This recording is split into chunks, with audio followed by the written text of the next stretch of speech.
Hello students, today we are going to discuss about the syllabus of class 11th NCERT Mathematics। तो students according to NCERT अपने पास में total 16 chapter हैं। तो इन chapters के बारे में अपन एक एक करके डिस्कस कर लेते हैं। इसमें देखो बेटा, कुछ चैप्टर्स ऐसे हैं जिनका रिलेशन प्रीवियस ईयर की जो मैथमेटिक्स है, प्रीवियस ईयर की मैथमेटिक्स का मतलब ये हुआ 8th class, 9th class, 10th class की जो मैथमेटिक्स आती है, 10th क्लास तक की जो मैथमेटिक्स आती है उससे बिल्कुल भी रिलेशन नहीं है। और कुछ चैप्टर ऐसे हैं जिनका थोड़ा बहुत रिलेशन क्लास 10th तक की मैथमेटिक्स से। एक बात तुम लोगों को बता दूं, 10th क्लास और 11th क्लास की जो मैथमेटिक्स है वो बिल्कुल डिफरेंट है, ठीक है ना। 10th क्लास की मैथमेटिक्स और 11th क्लास की मैथमेटिक्स बिल्कुल डिफरेंट है, क्योंकि यहाँ पे जो 11th क्लास है यहाँ से अपने पास में चलती है एडवांस मैथमेटिक्स, या फिर जिसको बोले अपन रियल मैथमेटिक्स, ठीक है ना। जो वास्तविक जो गणित होती है ना वो अपने 11th क्लास के बाद में शुरू होती है। और 11th क्लास में एक टॉपिक आएगा अपने फंक्शन।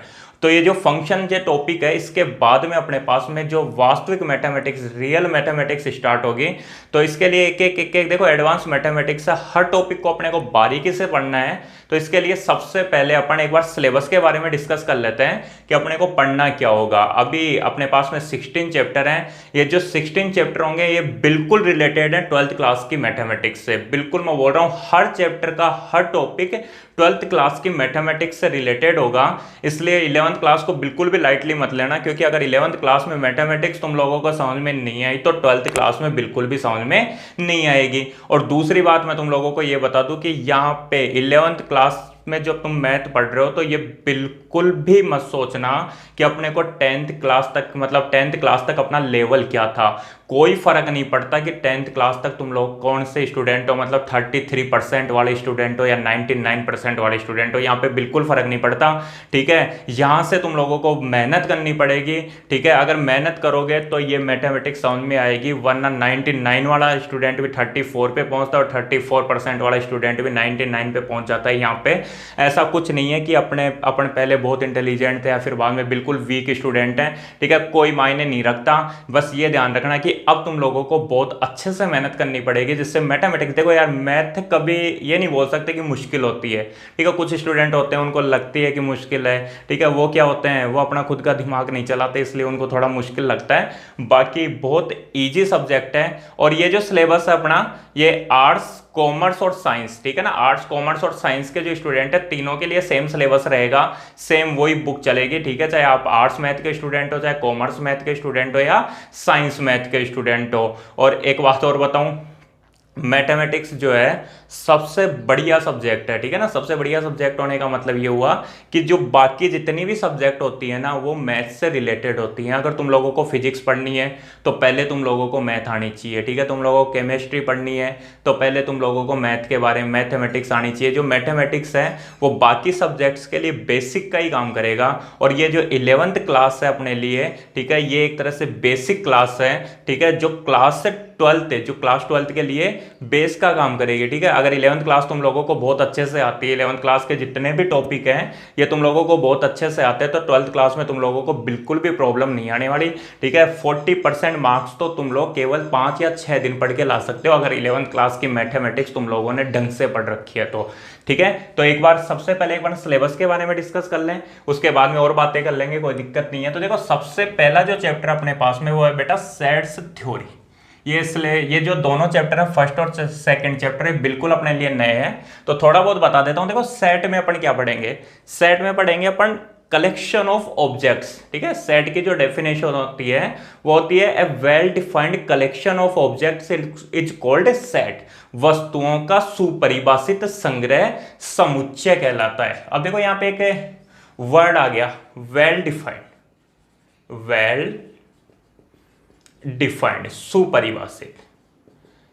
जितने भी चैप्टर हैं उनके बारे में थोड़ा थोड़ा डिस्कस करते हुए चल देंगे आगे, ठीक है। जो वेल डिफाइंड, सुपरिभाषित का मतलब ये हुआ कि कोई भी एक कलेक्शन, ठीक है ना, कोई भी एक कलेक्शन जो पर्सन टू पर्सन वेरी नहीं करता हो। ऐसे नहीं हो कि यार मेरा कुछ आंसर और है, ठीक है, मैं आंसर बोल रहा हूँ वो कुछ और है, तुम्हारा कुछ आंसर अलग आ रहा है, ठीक है। जैसे एक एग्जांपल बोल रहा हूँ मैं, जैसे मैंने बोला कि नेचुरल नंबर्स, ठीक है, नेचुरल नंबर्स। तो नेचुरल नंबर्स अब मैं बोलूंगा, मेरे को अगर पता है इसका आंसर तो क्या होगा कि यार नेचुरल नंबर्स क्या होते हैं, 1 2 3 4 गोज टू इनफाइनाइट, ठीक है ना। इसी तरीके से नेचुरल नंबर चलते हैं ना, 1 2 3 4 5 6 7 8, ये सारे क्या है, नेचुरल नंबर्स हैं। तो ये जो नेचुरल नंबर्स जो मेरे लिए आंसर है, सेम आंसर तुम्हारे लिए है, ठीक है। ऐसे तो होगा ही नहीं ना कि मेरे लिए कुछ अलग आंसर हो गया, सामने वाले बंदे के लिए कुछ अलग आंसर हो गया। मैं बोल रहा हूँ 1 2 3 4 5 6 है, सामने वाला बोल रहा है नहीं बोले 5 6 7 8 9 है। इसका मतलब क्या हुआ कि सामने वाले बंदे ने गलत बोला है, गलत बोला है, ठीक है। अगर सही आंसर है इसका तो क्या होगा, 1 2 3 4 5 6 7 8 गोज टू इनफाइनाइट, मतलब ये जो आंसर है वो चेंज नहीं हो सकता। नेचुरल नंबर का मतलब समझ गए ना, प्राकृतिक संख्याएं। तो इसलिए इसका एक सेट बना सकते हैं। वो सेट कैसे बनेगा, क्या है क्या नहीं है, वो सब अपन फर्स्ट चैप्टर में समझेंगे। लेकिन देखो आंसर वेरी कैसे करता है। जैसे मैं बोल रहा हूं कि 3 best player of Indian cricket team, मैंने क्या बोला, 3 best player of Indian cricket team, भारतीय क्रिकेट इतिहास के 3 सर्वश्रेष्ठ प्लेयर, ठीक है ना, 3 सर्वश्रेष्ठ खिलाड़ी कौन कौन से हैं। तो देखो अब मेरे लिए जो आंसर है वो कुछ और होगा। किसी दूसरे से पूछोगे, मतलब मान लो तुम अपने दोस्त से पूछ रहे हो तो उसके लिए कुछ आंसर अलग होगा। किसी तीसरे बंदे से पूछ रहे हो तो उसके लिए आंसर अलग होगा। जैसे मेरे लिए बेस्ट प्लेयर की बात करूं तो जैसे मैंने बोल दिया सौरव गांगुली, विराट कोहली, रोहित शर्मा, ठीक है। जैसे तुम्हारे लिए बेस्ट प्लेयर की बात करूं तो किसी बंदे के लिए क्या हो सकता है, विराट कोहली कोई बेस्ट प्लेयर उसको नहीं लगता, उसकी जगह क्या लगता हो उसको, ठीक है, वीरेंद्र सहवाग लगता हो, ठीक है। किसी और के लिए बात करोगे, राहुल द्रविड़, वीवीएस लक्ष्मण, सौरव गांगुली की बात हो गई। मतलब क्या हुआ कि आंसर क्या हो रहा है, वेरी कर रहा है। तो ये जो मैंने अभी एक स्टेटमेंट बोला था, एक जो लाइन बोली थी, क्या लाइन बोली थी मैंने, 3 best player of Indian cricket team, ये कोई सेट नहीं हो सकता। आगे मेरी बात समझ में, ठीक है। तो अभी ज्यादा डिस्कस नहीं करेंगे, समझते जाओ। तो इसमें अपन ये चीजें ही पढ़ेंगे कि सेट क्या है, ठीक है, सेट्स को रिप्रेजेंट कैसे करते हैं। जैसे अभी मैंने बोल तो दिया कि नेचुरल नंबर्स का एक सेट होता है, लेकिन उसको रिप्रेजेंट कैसे करते हैं, कौन कौन सी फॉर्म होती हैं, ये सब चीजें अपन इस चैप्टर में पढ़ने वाले हैं, सेट्स थ्योरी में, ठीक है। और ये सेट्स थ्योरी को ही आगे बढ़ाएंगे अपन रिलेशन एंड फंक्शन में। अभी मैंने बताया था ये जो फंक्शन चैप्टर चालू हो जाएगा, यहां से तुम्हारी रियल मैथमेटिक्स चालू हो जाएगी। क्योंकि उसके बाद में देखो बेटा बहुत सारे चैप्टर्स ऐसे हैं जो फंक्शन से ही रिलेटेड है, जैसे ट्रिग्नोमेट्रिक फंक्शन है। उसके बाद में ये जो लिमिट्स एंड डेरिवेटिव आएगा, ये अपने पास में फंक्शन से ही रिलेटेड होगा, ठीक है। उसके अलावा क्लास 12 के अंदर अपने पास में पूरा कैलकुलस आएगा। कैलकुलस एक पार्ट होता है जो 44 मार्क्स आता है 12th क्लास में, वो सारा फंक्शन से ही रिलेटेड होगा। तो ये जो फंक्शन टॉपिक है बहुत इंपॉर्टेंट टॉपिक अपने आप में, ठीक है। तो इसको बहुत अच्छे से अपन समझेंगे। अभी कोई दिक्कत मतलब अभी तो बता रहा हूँ, बस सिलेबस के बारे में बता रहा हूँ। उसके बाद में देखो थर्ड जो चैप्टर अपने पास में वह ट्रिग्नोमेट्रिक फंक्शन, त्रिकोणमितीय फलन। ट्रिग्नोमेट्री तो क्लास से 10th में तो तुम लोगों ने पढ़ी रखी है।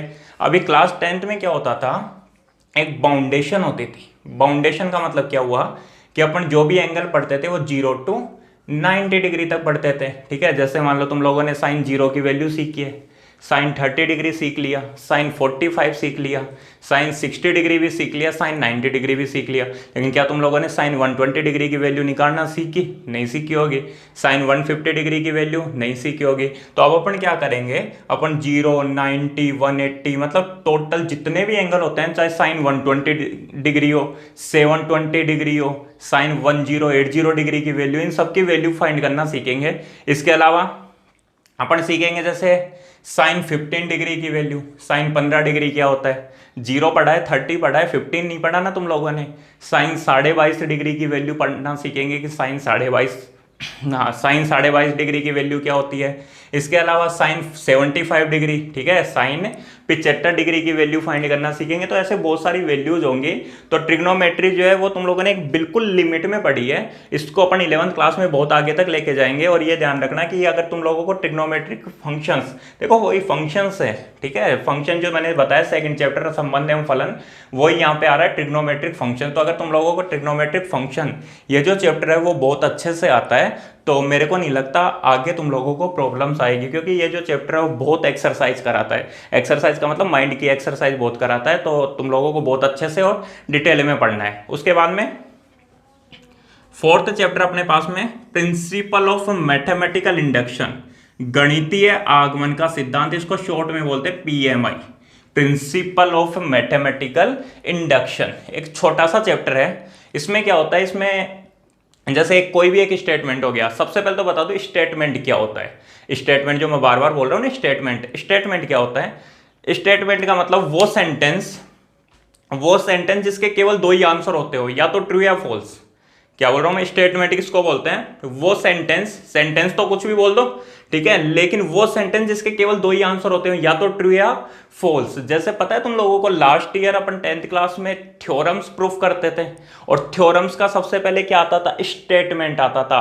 क्यों, क्योंकि वो जो स्टेटमेंट है या तो वो ट्रू होगा या फॉल्स होगा। जैसे मैं क्या बोल रहा हूं कि एक लाइन बोल रहा हूं, एक सेंटेंस बोल रहा हूं कि 49 इज डिविजेबल बाई 7, 49 7 से भाज्य है, ठीक है। इसका मतलब क्या हुआ कि 49 को 7 से डिवाइड किया जा सकता है। तो या तो ये बात सही है या ये बात गलत है। अब तुम्हारे अकॉर्डिंग ये बात क्या है, बिल्कुल सही है ना, सही है, केवल दो ही आंसर हो, सही या गलत। तो मैंने क्या बोला, बिल्कुल 49 क्या है, 7 से डिविजेबल है, तो ये एक स्टेटमेंट हो गया। ये भी एक स्टेटमेंट है, 48 इज डिविजेबल बाई 7, लेकिन ये कैसा स्टेटमेंट है, रॉन्ग स्टेटमेंट, गलत स्टेटमेंट है। कहने का मतलब, स्टेटमेंट का मतलब क्या होता है कि वो लाइन, वो सेंटेंस जिसके केवल दो ही आंसर आते हो, या तो ट्रू या फॉल्स। आ गई ये बात समझ में, ठीक है। तो क्या होगा, मैथमेटिकल, इसमें क्या होगा, इस चैप्टर में अपने पास में कुछ मैथमेटिकल स्टेटमेंट होंगे। जैसे एक स्टेटमेंट बोल रहा हूं, मैथमेटिकल स्टेटमेंट का मतलब ये हो मैथमेटिक्स से जुड़ा हुआ। जैसे मैं बोल रहा हूं कि sum of first n natural number is n plus 1/2। प्रथम n प्राकृत संख्याओं का योगफल n प्लस 1/2। लास्ट ईयर ये के पढ़ा होगा तुम लोगों ने कि 1 + 2 + 3 up to n = n plus 1/2 होता है, ठीक है। जैसे एक फॉर्मूला पढ़ा था तुम लोगों ने, ये नहीं याद आ रहा, तो एक फॉर्मूला पढ़ा था तुम लोगों ने, Sn = n/2 2a + n-1 into D, ठीक है। तो ये जो फॉर्मूले हैं या ये जो स्टेटमेंट है, इन सबको अपन प्रूफ करना सीखेंगे इस चैप्टर में, ठीक है ना। प्रिंसिपल ऑफ मैथमेटिकल इंडक्शन में अपन कोई भी एक मैथमेटिकल स्टेटमेंट होगा, उसको बताएंगे कि ये नेचुरल नंबर्स के लिए ट्रू है या फॉल्स है। ध्यान रखना, इसमें किसके लिए बताते हैं अपन, नेचुरल नंबर्स के लिए। तो नेचुरल नंबर्स के लिए ट्रू या फॉल्स बताएंगे। जैसे sum of first n natural numbers is n plus 1/2, कि प्रथम n प्राकृत संख्याओं का योगफल n प्लस 1/2 होता है। अब ये बात सही है या गलत है, किसके लिए, सभी नेचुरल नंबर्स के लिए। तो इसको अपन किससे प्रूफ करेंगे, प्रिंसिपल ऑफ मैथमेटिकल इंडक्शन से। उसके बाद देखो, बहुत अच्छा चैप्टर है, complex number and quadratic equation, सम्मिश्र संख्याएं तथा द्विघातीय समीकरण। देखो समझना, मेरी बात को गौर करना, मैं क्या बोल रहा हूं। एक चीज तुम लोगों ने पढ़ रखी है कि x² - 4 = 0, x² - 4 = 0, तो x की वैल्यू कैसे फाइंड करोगे, तो x की वैल्यू फाइंड करोगे, x² = +4 हो गया, और x = हो गया ±2। बिल्कुल सही है, लेकिन एक इक्वेशन लिख रहा हूं, x² + 4 = 0।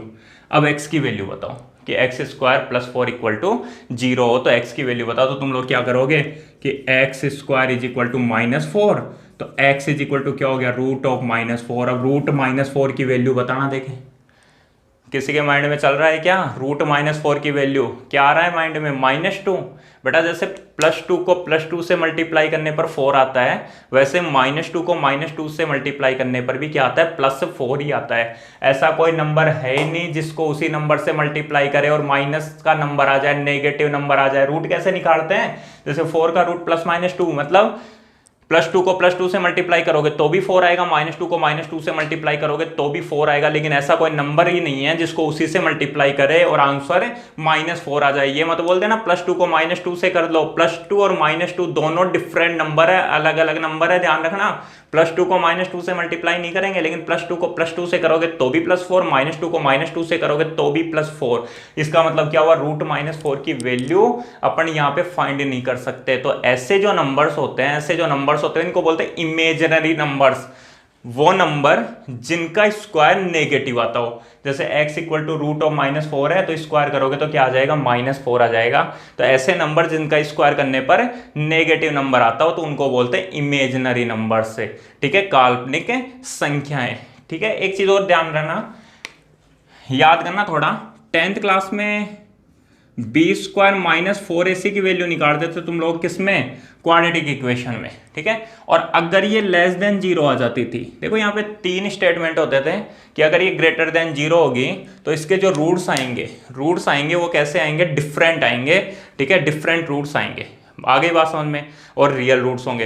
दूसरा बी स्क्वायर माइनस 4ac की वैल्यू अगर 0 के इक्वल आ गई तो रियल एंड इक्वल रूट्स मिलते थे, और बी स्क्वायर माइनस 4ac की वैल्यू अगर 0 से कम आ गई, 0 से कम आने का मतलब क्या हुआ, नेगेटिव आ गई, तो अपन वहां पे एक लाइन लिखते थे कि roots of given equation are imaginary, दी गई समीकरण के मूल काल्पनिक है, इमेजिनरी रूट्स लिख देते थे वहां पे। तो ये इमेजिनरी नंबर्स क्या होते हैं, फिर इमेजिनरी नंबर्स को अगर रियल नंबर्स में ऐड करते हैं तो अपने पास में बनते हैं कॉम्प्लेक्स नंबर।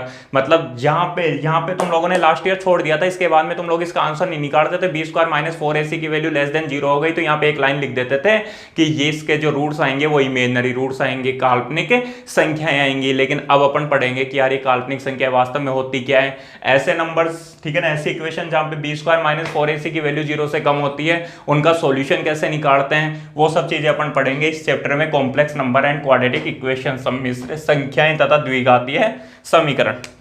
उसके बाद में चैप्टर अपने पास में लीनियर इनइक्वालिटीज, रेखिक असमीकाएं, ठीक है, क्या चैप्टर है, लीनियर इनइक्वालिटीज, रेखिक असमीकाएं। तो लास्ट ईयर तुम लोगों ने लीनियर इक्वेशंस तो पढ़ रखी हैं, linear equations with one variable, linear equations with two variable जैसे पढ़ी थी ना, x plus Y is equal to 4, x minus Y is equal to 3, ठीक है, उनके सॉल्यूशन वगैरह भी निकाले थे। अभी यहाँ पे अपन पढ़ेंगे इनइक्वालिटीज। इनइक्वालिटीज भी तुम लोगों ने पढ़ रखी है, कुछ इसका ग्राफ बनाया था क्या तुम लोगों ने, x is less than equal to 3, याद करो, इसका ग्राफ बनाया था तुम लोगों ने लास्ट ईयर, इसको बोलते हैं इनइक्वालिटीज, असमीकाएं, ठीक है। तो ये इसके बारे में अपन यहाँ पे डिटेल में पढ़ेंगे, लीनियर इनइक्वालिटीज। तो ये बहुत अच्छा चैप्टर है, ग्राफिकल चैप्टर है, ठीक है, इंपॉर्टेंट चैप्टर है, काम में आएगा। उसके बाद में देखो 7th चैप्टर अपने पास में permutation and combination, permutation and combination, क्रमचय एवं संचय। देखो परम्यूटेशन मतलब क्रमचय, इसका मतलब होता है अरेंजमेंट। अरेंजमेंट का मतलब जैसे समझ लो, कोई तुम लोग 3 फ्रेंड हो, ठीक है, कोई भी 3 दोस्त हो, कहीं घूमने जा रहे हो, ठीक है, बाई ट्रेन कहीं घूमने जा रहे हो। अब क्या हुआ, ट्रेन में गए तो ट्रेन में 3 सीटें खाली हैं, और कितने दोस्त हो तुम लोग, 3 ही दोस्त हो।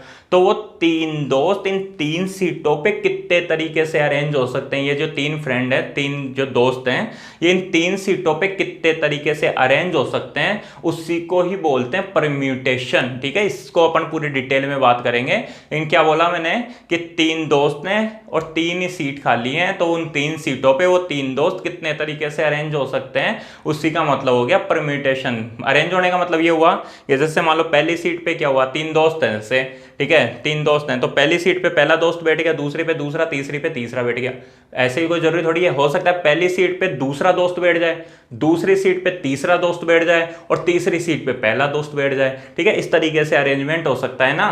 तो ये कितने तरीके से अरेंज हो सकता है, इसको अपन पढ़ेंगे क्रमचय में। और ऐसे कॉम्बिनेशन, संचय, बेटा याद होगा तुम लोगों ने एक मूवी देखी है सुपर 30, सुपर 30 लास्ट ईयर एक मूवी आई थी ऋतिक रोशन की, ठीक है, आनंद कुमार जो मैथमेटिशियन थे उनके ऊपर आधारित एक पिक्चर थी सुपर 30, ठीक है। तो उसमें आनंद कुमार का मतलब ऋतिक रोशन एक क्वेश्चन पूछते हैं कि वहां पे 30 स्टूडेंट होते हैं, तो बोले अगर तुम सब लोग, तुम जितने भी स्टूडेंट हो, सब एक दूसरे से एक एक बार हैंडशेक करो, हैंडशेक का मतलब हाथ मिलाओ, तो टोटल कितने हैंडशेक होंगे, याद है तुम लोगों को, ठीक है। क्या बोलता था ऋतिक रोशन ने, एक क्वेश्चन पूछा था कि अगर तुम सभी दोस्त जो वो क्या करो कि एक दूसरे से अगर एक एक बार हैंडशेक करो, हाथ मिलाओ, तो टोटल कितने हैंडशेक होंगे।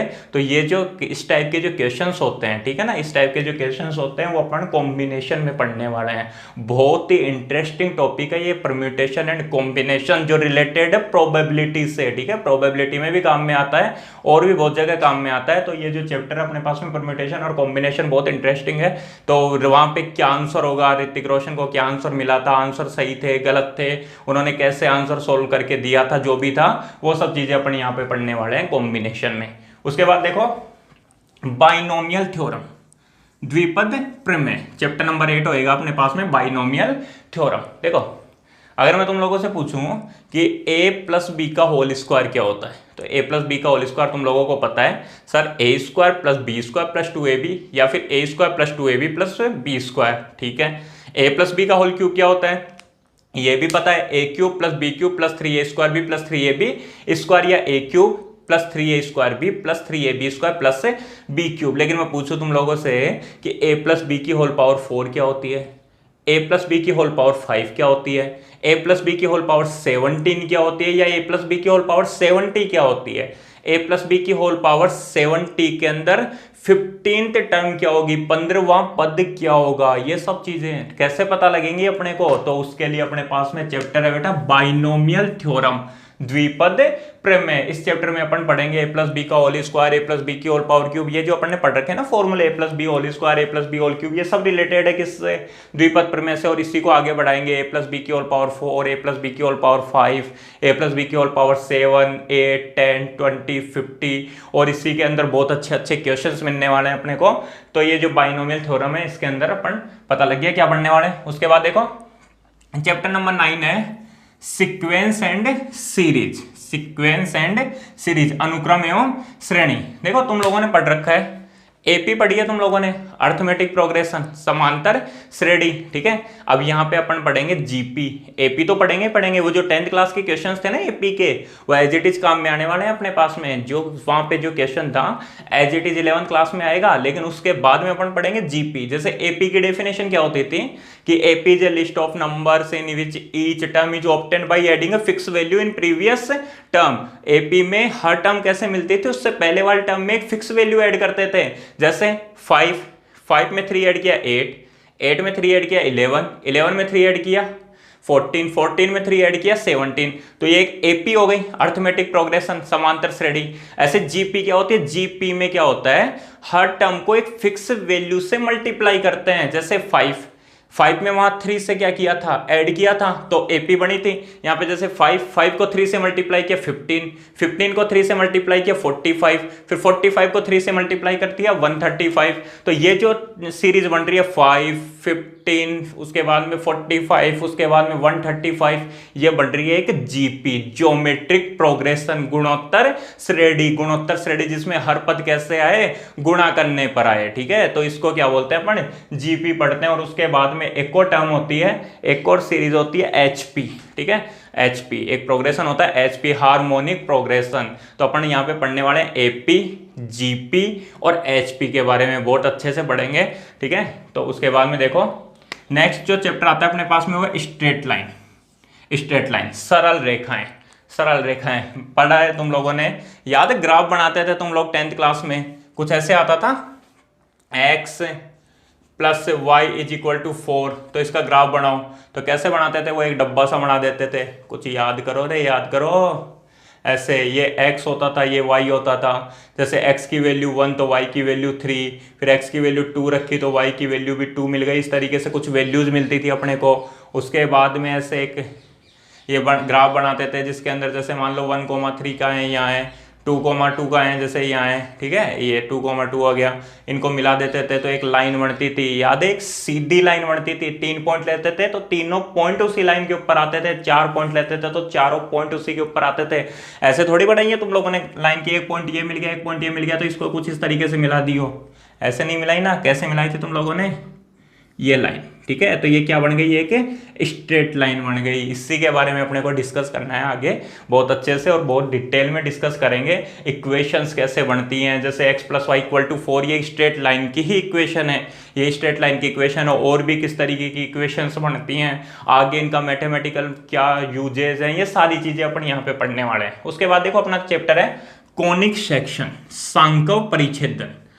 कोनिक सेक्शन में अपन पढ़ेंगे एक तो सर्कल के बारे में, नॉन है तुम्हारा, जाना हुआ है, आता है तुम लोगों को, बहुत कुछ आता है सर्कल के बारे में, ठीक है। सर्कल के बारे में जानते हो ना, एरिया ऑफ सर्कल वगैरह, ये सारी चीजें तुम लोगों को पता है। अब अपन पढ़ने वाले इक्वेशन ऑफ सर्कल, सर्कल की इक्वेशन क्या होती है, नहीं पढ़ी तुम लोगों ने इक्वेशन ऑफ सर्कल, बिल्कुल नहीं पढ़ी है ना, घबराओ मत। तो अपने को क्या करना होगा, सर्कल की इक्वेशन पढ़नी होगी कि सर्कल की इक्वेशन क्या होती है। उसके अलावा 3 और चीजें आएंगी।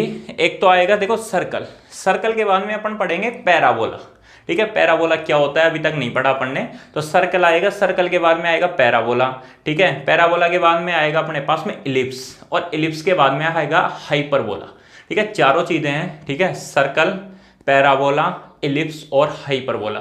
तो इन चारों के बारे में अपन पढ़ने वाले हैं। सर्कल का मतलब वृत्त, ठीक है, पैराबोला का मतलब परवलय, ठीक है। एलिप्स का मतलब दीर्घवृत्त और हाइपरबोला का मतलब होता है अतिपरवलय। ठीक है, अभी हिंदी में बोलूं चाहे इंग्लिश में बोलूं कोई फर्क नहीं पड़ता, क्योंकि तुम्हारे को इसके बारे में ज्यादा नहीं पता।